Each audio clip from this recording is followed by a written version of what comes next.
Welcome to Manila Updates TV. Subscribe and press the bell icon for more updates. Breaking news. Chinese warships spotted off Scarborough Shoal. Coast Guard vessels are maneuvering just miles from Philippine patrol boats. Tensions are, really skyrocketing. The headlines flashed across international news sites early this morning. Television screens filled with images of sleek gray hulls slicing through turquoise waters. Radar maps lit up with symbols. Chinese destroyers, patrol ships, and supply vessels, all clustered near disputed reefs. The South China Sea, which has long been a region of uneasy stalemate, was suddenly the focus of the world's attention. The Philippine military scrambled jets over Palawan. Coast Guard crews braced for confrontation, staring out at an armada flying red flags. Just below the surface, nerves ran as taut as the anchor chains holding ships in place. Civilians in coastal towns watched from beaches, feeling unsure if the horizon was about to erupt in smoke and thunder. On social media, Filipino netizens called for unity and calm, while others demanded action. The world's press began to wonder, was this the beginning of a new flashpoint in Asia? The sense of crisis was, honestly, pretty palpable. Political leaders in Manila ordered the military to stay alert but avoid provocation. Meanwhile, diplomats rushed to reassure nervous allies, as the South China Sea showdown became the most urgent story on the planet. Beyond the headlines, the South China Sea is more than just a local dispute. It's actually a vital link in the world's trade network.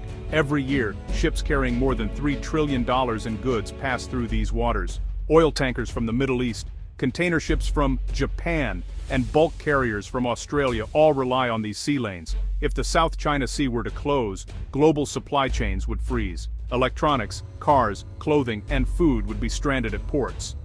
Prices would surge, well, everywhere, from New York to Nairobi. This is why the world cares about what happens here, even countries that are far away. The sea is also rich in fish and gas. Millions of people depend on its bounty for their daily meals and energy needs. Countries ringed around the sea fight over who gets to fish and drill for oil, making the region not just a highway, but a treasure chest. For China, the Philippines, and others, control of parts of the sea means security and prosperity. For outsiders, it means safe passage and open trade. This makes every incident, a ship's movement, a new base, a warning shot, an event with global impact.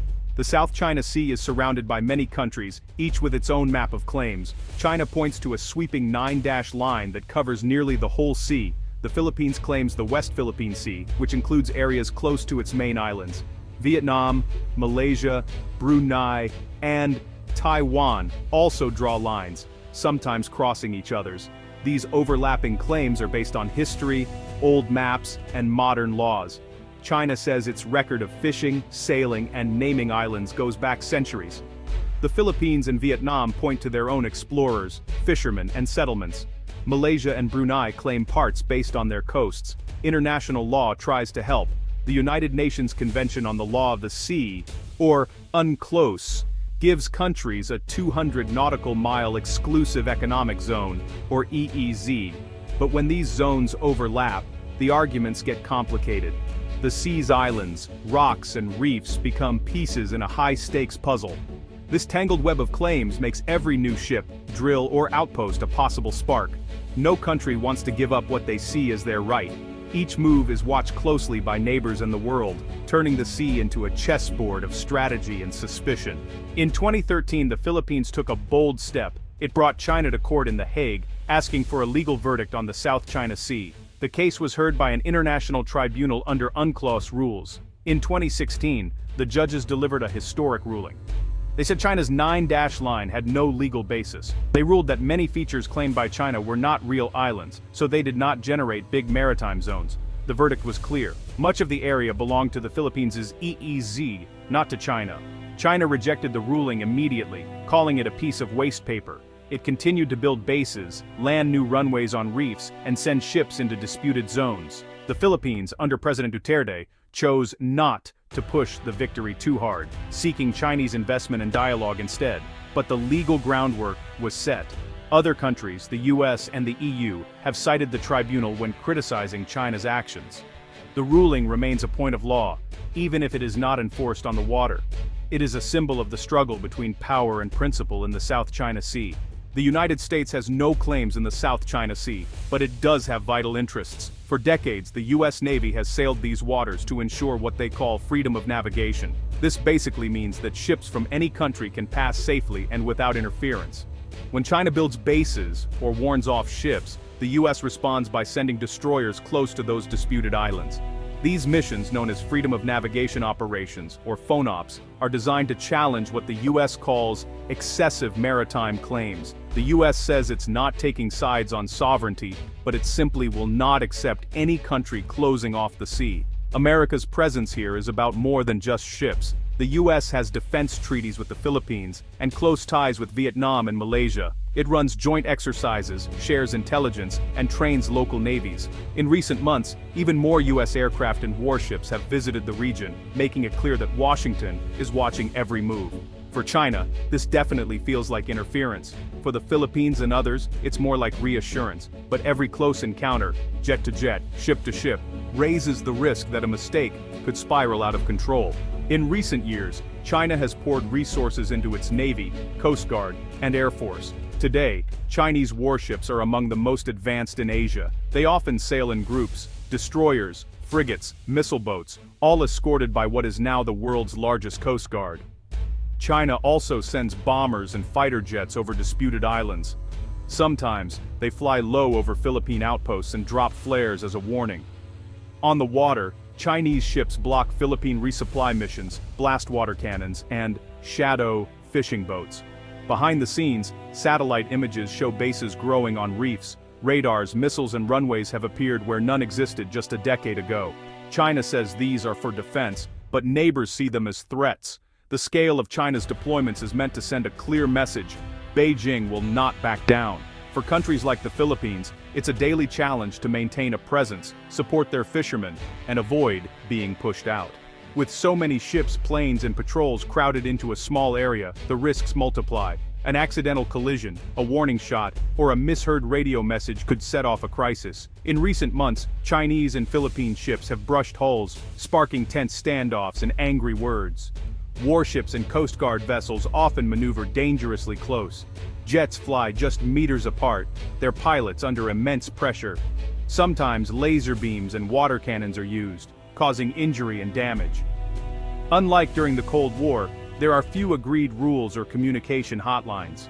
Each side fears losing face. A single mistake, a hot-headed commander, or a technical glitch could turn a standoff into a shooting match. The world has seen before how small incidents can start big wars. The danger in the South China Sea is not just about intentions, but about accidents, misjudgments, and the sheer crowdedness of the region. Faced with growing pressure, the Philippines has chosen a two-pronged response. On one hand, it strengthens its military patrols. New ships and aircraft, often bought from abroad, are sent to assert sovereignty. Coast Guard crews resupply outposts and escort fishermen, often under threat of harassment. On the other hand, diplomats work overtime. Manila lodges protests with Beijing, calls for calm, and seeks support from ASEAN neighbors. The Philippines also deepens defense ties with the United States, Australia, and Japan, hosting joint exercises and sharing information. The government uses international law as its shield. Officials remind everyone of the Hague ruling and urge peaceful solutions. At the same time, the Philippines pushes for a code of conduct between ASEAN and China, hoping to set rules for behavior at sea. This careful balancing act is not easy. Each incident tests Manila's resolve and patience. The world watches to see if the Philippines can stand firm, without sparking a larger crisis. The South China Sea is not just a military chessboard, it is the lifeline for jobs, food, and growth in Southeast Asia. Filipino fishermen risk their lives to earn a living, while oil and gas projects fuel entire economies. Any blockade or battle would quickly hit wallets and dinner tables, from Manila to Singapore. Foreign companies watch nervously. Insurance rates for ships rise when tensions spike. Investors worry that factories may run short of parts. Tourism slumps when headlines warn of conflict. Beyond money, the sea is tied to national pride. No leader wants to be seen as weak. For China, showing strength is part of its rise as a global power. For the Philippines and others, defending the sea is about sovereignty and survival.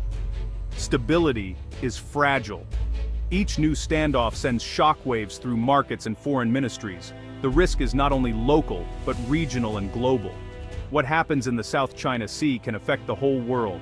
In these tense times, the world hopes for calm heads and stable hands. Diplomacy is the only real path to peace. Leaders must talk, listen, and find ways to lower the temperature. Hotlines can prevent accidents. Agreements on rules of behavior can save lives.